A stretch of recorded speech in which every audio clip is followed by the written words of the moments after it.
Hello guys, welcome back to the channel, welcome back to the garage, and welcome back to our little quest of getting every little thing sorted out on the drag truck before we take it back down the strip and before our torque converter and transmission are back from the guys at Suncoast and the guys at Muldoon's.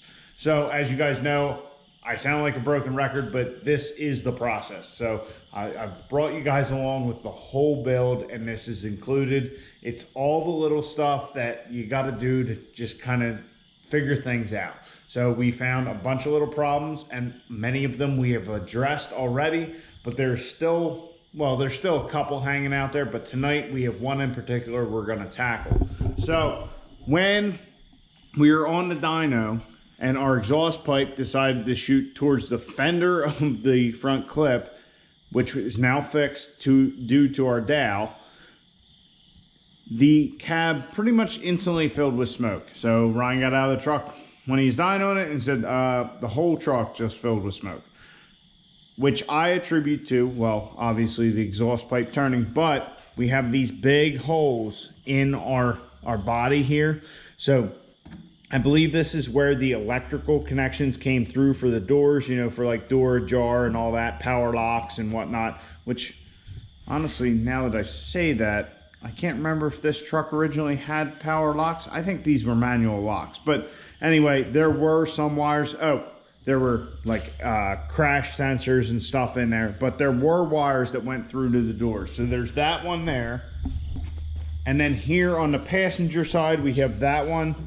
And which, of course, the lighting is terrible. There's one right here. And then there's a small hole right here, which you guys can't see.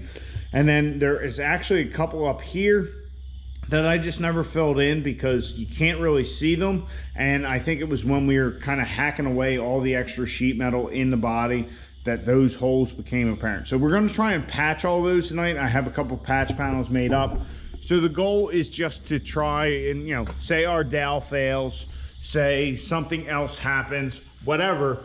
We want to try and keep all that stuff outside of the cab for as long as possible. So if we're going down the drag strip and something happens, we can get on the brakes, see what's going on, see where our competitor is, see where the wall is, whatever we got to do.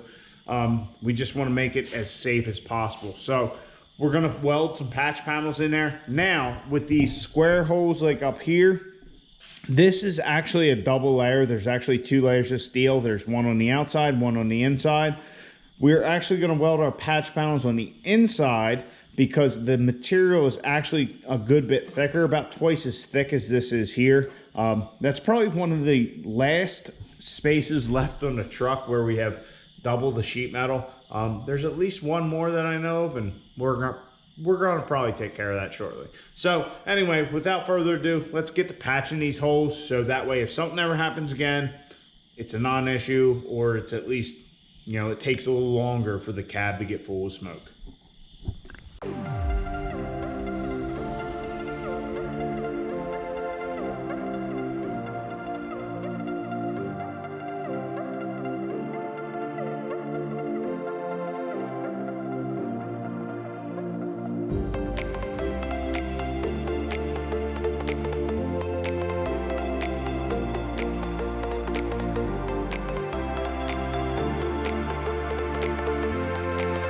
All right, so we got our first patch panel in. As you guys can see, I already have it painted because, well, I just don't want to show you guys the result. No, I ground it down and made it look a little bit better, but yeah, as I've told you guys on this channel before, MIG welding is not exactly my thing, and with this thinner sheet metal, that's kind of what you have to do.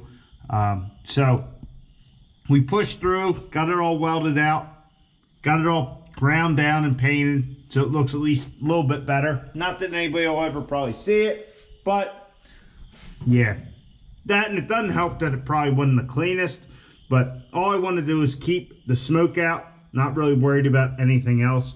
So I'm happy with the result. We'll move on to the passenger side and see what damage we can do over there.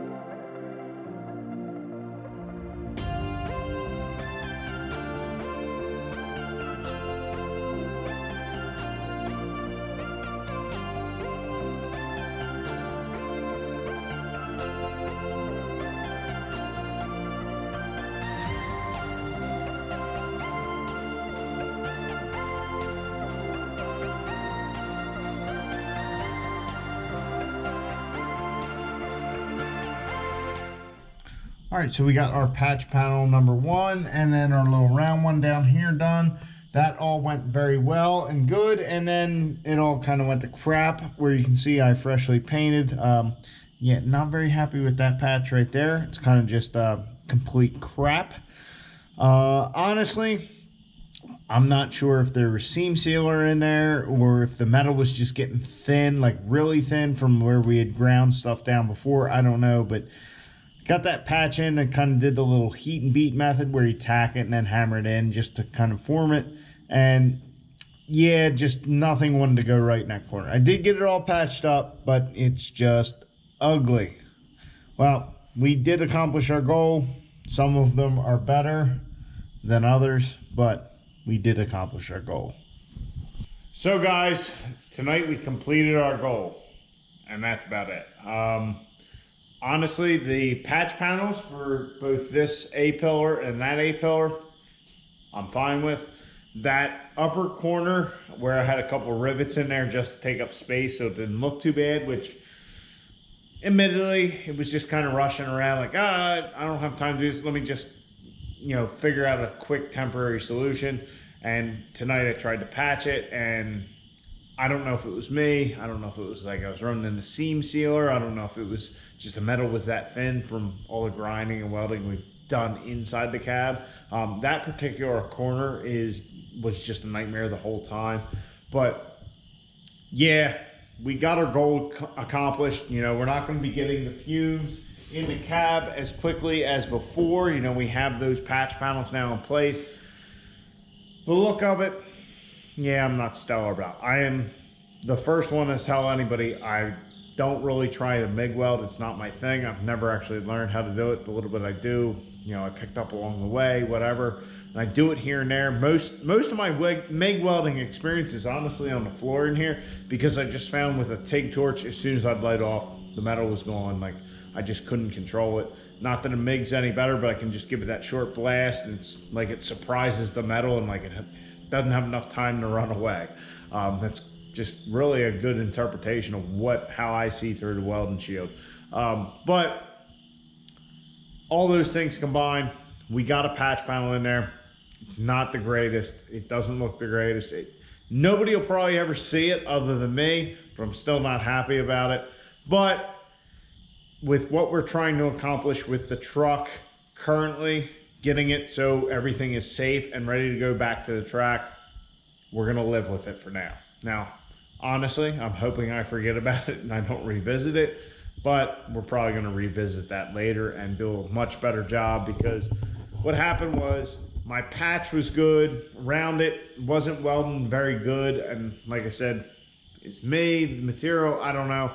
But then the one side, it just kept running from me, and I kept trying to fill that hole. If anybody's ever worked on boiler casing before, that's basically what I was trying to do, is just trying to, ring that hole and fill it, and then we'll grind it down and get rid of it, whatever. I wasn't really worried about the aesthetics, just trying to accomplish the goal. And yeah, I don't know.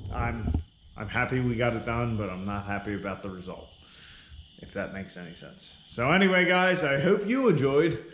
Please like the video, subscribe down below. I'll catch you guys on the next one. Get out in your garage, get the wrench on your truck.